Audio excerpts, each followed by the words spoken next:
स्वागत है आपका सक्सेस मंत्र एजुकेशन में। तो आज इस वीडियो में हम बात करने वाले हैं चाइना में फैली एक बैक्टीरियल डिसीज के बारे में, जिससे अभी तक 3,245 लोग संक्रमित हो चुके हैं। आखिर ये बैक्टीरियल डिसीज है क्या और ये ह्यूमंस में कैसे फैलती है? इस बैक्टीरियल डिसीज का नाम है ब्रूसेलोसिस। आखिर ये कौन से बैक्टीरिया से फैलती है? क्या इसका ह्यूमन टू ह्यूमन ट्रांसमिशन होता है? क्या इसकी अभी तक कोई वैक्सीन बन चुकी है? क्या इसके सिम्टम्स होते हैं? वो सारा हम इस वीडियो में डिस्कस करने वाले हैं। तो चलिए इस वीडियो को आगे बढ़ाते हैं। तो सबसे पहले हम बात करते हैं चाइना के उस शहर की जहां पे ये बीमारी फैली है। तो ये है लांझो। यहाँ पे आप देख सकते हो चाइना के मैप में ये लोकेशन है। तो ये शहर है जहां पे ये बीमारी फैली है। तो सबसे पहले जानते हैं ये बीमारी फैली कैसे। तो इसी शहर के अंदर एक कंपनी है, बायो फार्मास्यूटिकल कंपनी, जो एनिमल्स के लिए वैक्सीन तैयार करती है। तो इस प्लांट से जो गैस निकलती है उसको ये कंपनी डिसइंफेक्ट करती है। उस गैस को डिसइंफेक्ट करने के लिए कंपनी डिसइंफेक्टेंट और सैनिटाइजर का यूज करती है। अब हुआ यूं, पिछले साल जुलाई अगस्त की बात है, इस कंपनी ने उस गैस को डिसइंफेक्ट करने के लिए जो सैनिटाइजर और डिसइंफेक्टेंट यूज किए थे वो एक्सपायरी डेट के यूज कर लिए। तो जिसकी वजह से क्या हुआ, जो प्लांट से निकलने वाली गैस थी वो कंप्लीटली डिसइंफेक्ट नहीं हो पाई, उसके अंदर बैक्टीरिया रह गए। अब वो बैक्टीरिया जब रह गए तो वो प्लांट से जब गैस बाहर निकली तो उसने क्या किया, उसने जाके हवा के अंदर एरोसोल बना लिए। एरोसोल, अब जो एरोसोल बन जाते हैं तो वायु के माध्यम से वो आसपास के क्षेत्र में फैल जाते हैं। तो सबसे पहले जो एरिया इसकी चपेट में आया था वो था वही रिसर्च इंस्टीट्यूट। ठीक है, इसी शहर का वेटनरी रिसर्च इंस्टीट्यूट, वो उसकी चपेट में आया। तो दिसंबर आते आते क्या हुआ, 180 लोगों को ये बीमारी हो चुकी जो इस इंस्टीट्यूट से बिलोंग करते थे। तो जब चाइना सरकार को इसका पता चला तो चाइना सरकार ने सबसे पहले जो ये बायो फार्मास्यूटिकल कंपनी थी इसका लाइसेंस कैंसिल कर दिया। दूसरा, इसके जो 4 अधिकारी थे, ठीक है, उन पे चार्जशीट कर दी।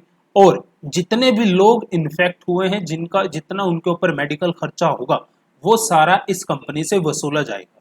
ठीक है, अब हम बात करते हैं कि ये बीमारी होती कैसे और ये कौन से बैक्टीरिया से होती है। तो इस बीमारी का नाम है, मैंने अभी आपको बताया, ब्रूसेलोसिस। तो ये ब्रूसेला नाम के वायरस से होती है।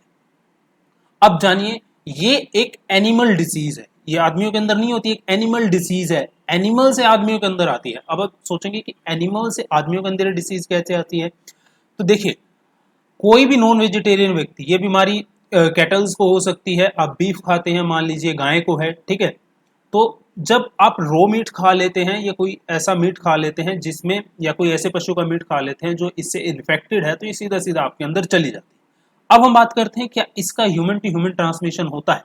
तो यहाँ पे मैं बताना चाहूंगा, अमेरिका के United State Center for Disease Control and Prevention ने सीधा सीधा कहा है कि इस बीमारी का कोई भी ह्यूमन टू ह्यूमन ट्रांसमिशन नहीं है।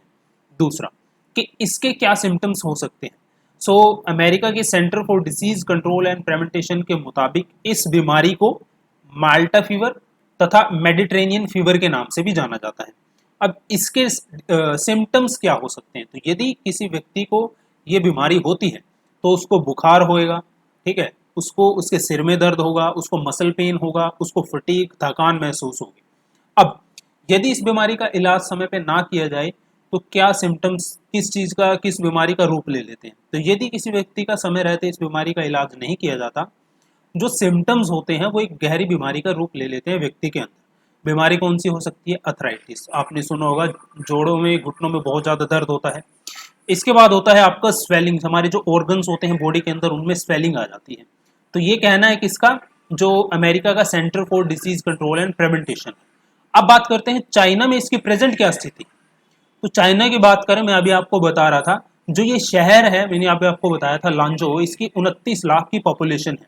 और इसमें अभी तक जहाँ पे ये वेटनरी इंस्टीट्यूट पड़ता था, इसके आसपास के इलाकों में 21,847 टेस्ट किए जा चुके हैं। इसमें से 3,000, अभी मैंने आपको बताया था, 3,245 लोग संक्रमित हो चुके हैं। दूसरा, ये भी सामने आया है कि 1400 से ज़्यादा ऐसे लोग हैं जिनमें इस बीमारी के प्रिलिमिनरी जो है सिम्टम देखने को मिले। तो अब बात करते हैं क्या इस बीमारी की वैक्सीन अवेलेबल है।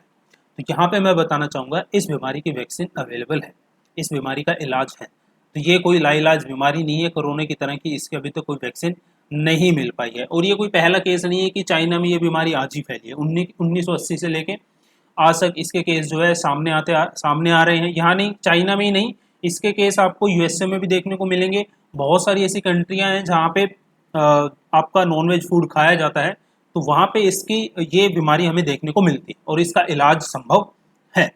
ठीक है, तो ये जो बीमारी है ब्रुसेलोसिस, ये मैंने आपको बताया था, ये फैलती है ब्रुसेला नाम के वायरस से। ओके, तो आज की वीडियो में फिलहाल इतना ही, मिलता हूं आपसे नेक्स्ट वीडियो में नए टॉपिक के साथ, तब तक के लिए बाय बाय।